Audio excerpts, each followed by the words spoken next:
પ્રણામ. Good morning. અગાઉના તાસમાં આપણે છેલ્લે પ્રકરણ 4 પ્રાચીન ભારતીય સાહિત્ય એવો એક વિસ્તૃત પ્રશ્ન સમજ્યા હતા. હવે આજના તાસમાં પણ પ્રાચીન ભારતીય સાહિત્યના કેટલાક પેટા પ્રશ્નો આપણે લેવાના છે. પ્રાચીન ભારતીય સાહિત્યમાં પ્રાચીન તમિલ સાહિત્ય, ગુપ્તકાલીન સંસ્કૃત સાહિત્ય અને પ્રાચીન ગુજરાતી સાહિત્ય, આ 3 પ્રશ્નો આજના આપણા તાસમાં મુખ્ય છે.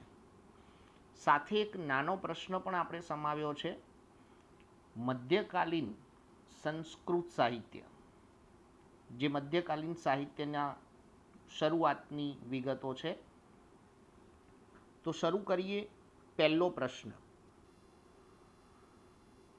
તો આજના તાસમાં સૌથી પહેલા પ્રશ્ન નંબર 6, ગુપ્ત યુગના સંસ્કૃત સાહિત્યનો પરિચય આપો. ગુપ્ત યુગનું સંસ્કૃત સાહિત્ય. આગળ આપણે હેતુલક્ષી પ્રશ્નોમાં વાત થયેલી છે કે ગુપ્ત યુગને સંસ્કૃત સાહિત્યનો સુવર્ણ યુગ કહેવામાં આવે છે. સંસ્કૃત સાહિત્યનો સુવર્ણ યુગ છે. કાવ્ય અને નાટકોનો સુવર્ણ યુગ કહેવાય છે. સમજીએ વિગતવાર. તો ગુપ્ત યુગ એ સંસ્કૃત સાહિત્યના કાવ્ય અને નાટકોનો સુવર્ણ યુગ કહેવાય છે. ઘણું સમૃદ્ધ સંસ્કૃત સાહિત્ય, વિશ્વ પ્રસિદ્ધ કાવ્ય સંગ્રહો કે નાટકોની રચના ગુપ્ત યુગના સર્જકોએ કરી છે. આ સમયમાં મહાકવિ કાલિદાસ, ભવભૂતિ, ભારવી, ભર્તુહરી, બાણભટ્ટ, માઘ વગેરે મહાન સાહિત્યકારો થઈ ગયા. વિશ્વ પ્રસિદ્ધ સર્જકો હતા. આ બધા સમગ્ર ભારતમાં પ્રખ્યાત છે. ભારતમાં તો પ્રસિદ્ધિ હતી જ, પણ એમણે જે સર્જક પ્રતિભા દર્શાવી એના કારણે વિશ્વ પ્રસિદ્ધિ મેળવી. એ સૌમાં મહાકવિ કાલિદાસને તેમની કાવ્યકલા અને ઉત્કૃષ્ટ શૈલીને કારણે વિશ્વ પ્રસિદ્ધિ મળી છે. તેમણે અભિજ્ઞાન શાકુંતલમ, કાલિદાસની કૃતિઓ, કુમાર સંભવમ, રઘુવંશ, મેઘદૂત, ઋતુસંહાર નામની બેનમૂન કૃતિઓ રચી છે. આ બધી જ કૃતિઓની રચના કાલિદાસે કરી. આ સમયની અન્ય પ્રસિદ્ધ કૃતિઓમાં બાણભટ્ટ રચિત હર્ષચરિત અને કાદંબરી. બાણભટ્ટની 2 પ્રસિદ્ધ રચનાઓ હર્ષચરિત અને કાદંબરી.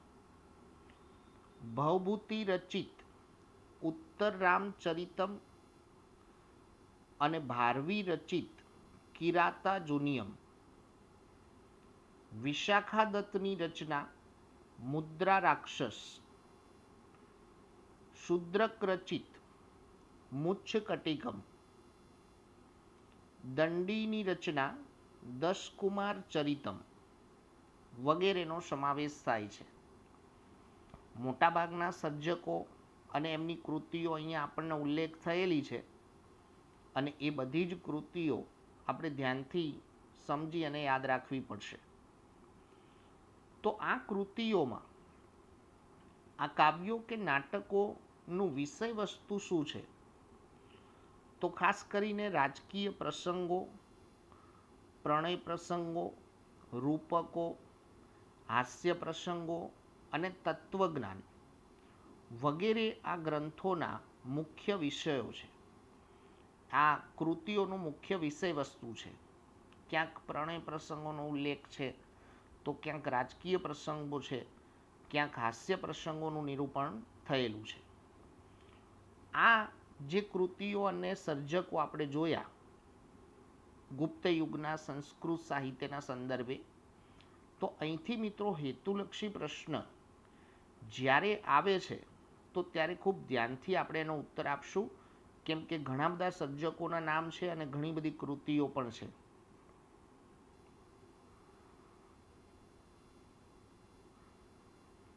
હવે જોઈએ પ્રશ્ન નંબર 7. પ્રાચીન ગુજરાતી સાહિત્ય એટલે ગુજરાતી ગદ્ય પદ્ય સાહિત્ય. તો પ્રાચીન યુગની જૂની ગુજરાતી ભાષામાં પદ્ય સાહિત્ય રચાયું હતું. મોટા ભાગે જૂની ગુજરાતી ભાષા કહીએ તો એમાં પદ્ય સાહિત્યની જ રચના હતી. સમય જતાં ગુજરાતી ભાષાનો વિકાસ થતાં અનેક કૃતિઓ રચાઈ. આપણી માતૃભાષા છે ગુજરાતી. ધોરણ 10 સુધી આપણે ગુજરાતી ભણ્યા છીએ, સંસ્કૃત ભાષા પણ ભણ્યા છીએ અને હજી પણ ગુજરાતી ભાષા તો ધોરણ 11-12માં પણ ભણવાના છીએ. એટલે ઘણા બધા સર્જકોનો આપણને પરિચય થયો છે અત્યાર સુધી. નરસિંહ મહેતાના ભક્તિ સાહિત્યથી ગુજરાતી ભાષામાં પદ્ય સાહિત્યનો પ્રારંભ થયો હતો. તમને ખ્યાલ છે કે નરસિંહ મહેતા એટલે આદિ કવિ કહેવાય. એમના ભક્તિ સાહિત્યથી ગુજરાતી ભાષામાં પદ્ય સાહિત્યની શરૂઆત થઈ. મીરાબાઈના પદો, મીરાબાઈએ પદોની રચના કરી.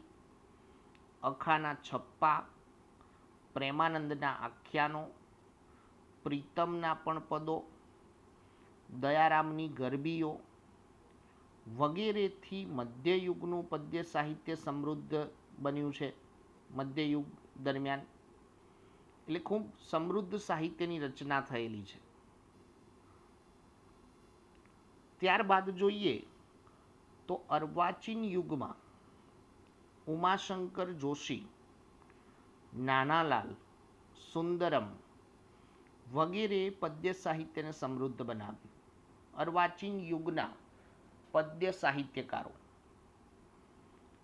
અર્વાચીન સમયમાં પદ્યની સાથે ગદ્ય સાહિત્યનું પણ ખેડાણ શરૂ થયું હતું, જેમાં સૌથી પ્રથમ હરોળમાં કહીએ તો નર્મદ,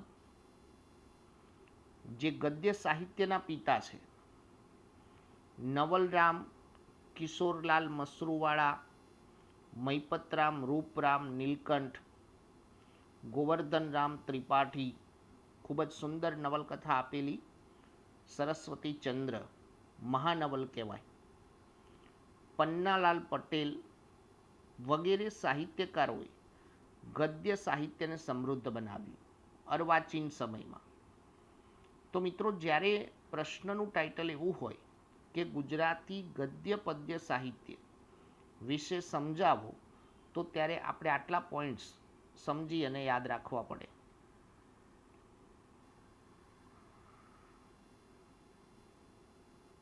હવે જોઈએ પ્રશ્ન નંબર 8.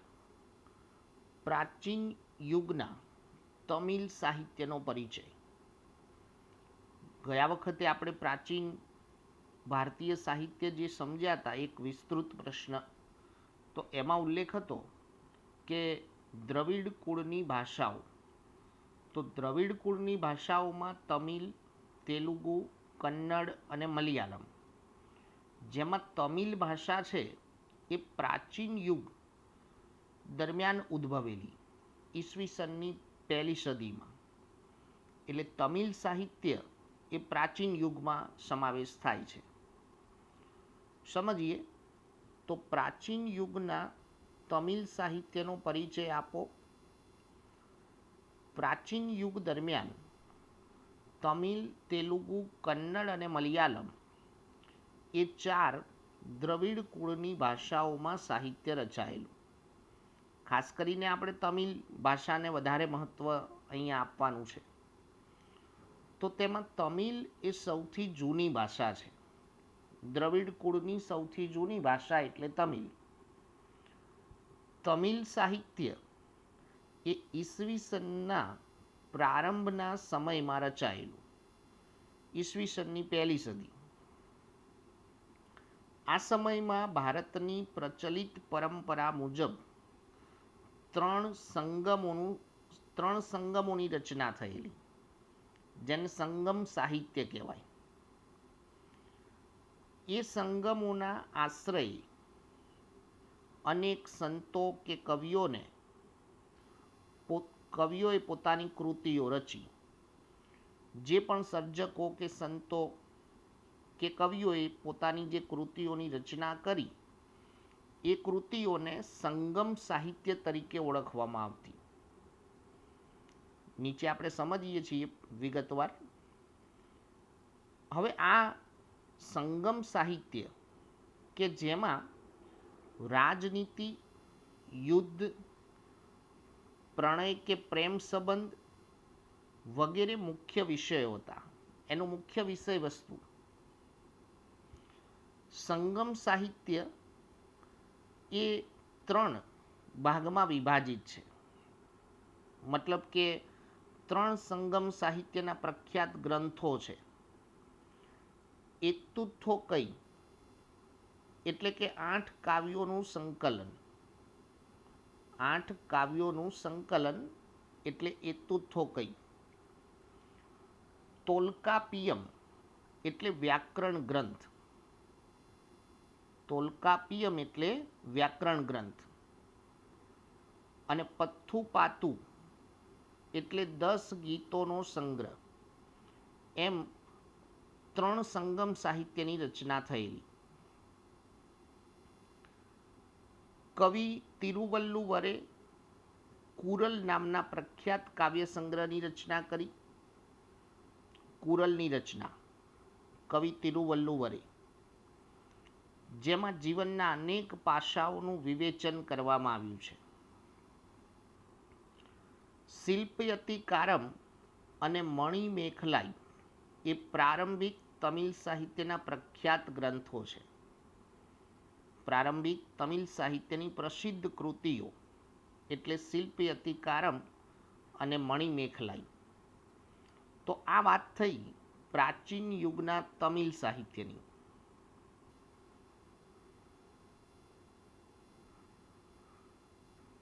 હવે મિત્રો, આ સાથે પ્રાચીન ભારતીય સાહિત્ય પૂર્ણ થયું અને અહીંયા પ્રશ્ન નંબર 9 થી મધ્યયુગના સાહિત્યની શરૂઆત થાય. અહીંથી હવે મધ્યયુગના સાહિત્યનો પ્રારંભ થાય. તો સૌથી પહેલાં મધ્યયુગના સંસ્કૃત સાહિત્યનો ટૂંકમાં પરિચય આપો. ફક્ત 2 ગુણમાં પ્રશ્ન આવે અને આપણી પેપર સ્ટાઇલ પ્રમાણે આપણે આ પ્રકરણમાંથી 2 ગુણના 2 પ્રશ્નો પૂછાવાના છે. તો મધ્યયુગની શરૂઆતમાં કાશ્મીરમાં સોમદેવે કથાસરિત સાગર અને કલ્હણે રાજતરંગીણી નામના મહાન ગ્રંથો રચ્યા. પ્રારંભિક 2 કૃતિઓ સોમદેવે કથાસરિત સાગરની રચના કરી અને કલ્હણે રાજતરંગીણી, આવી 2 પ્રારંભિક કૃતિઓ.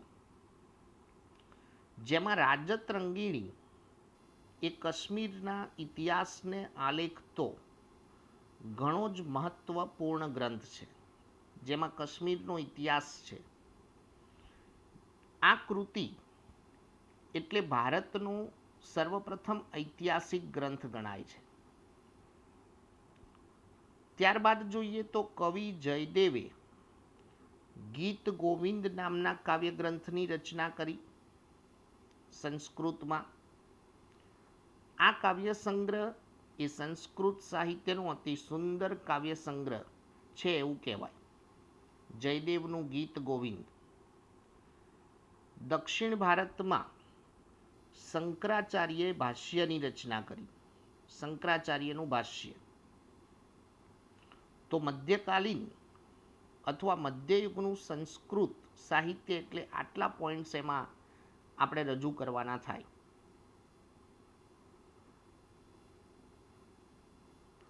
હવે પછી આપણે મધ્યયુગના અન્ય પેટા પ્રશ્નો જોઈશું, જેમ કે મધ્યયુગનું ફારસી સાહિત્ય, મધ્યયુગનું પ્રાદેશિક ભાષાઓનું સાહિત્ય, મધ્યયુગ દરમિયાન રચાયેલ મુઘલકાલીન સાહિત્ય, અને ત્યારબાદ કેટલીક પ્રાચીન વિદ્યાપીઠોનો આપણે પરિચય લેવાના છીએ.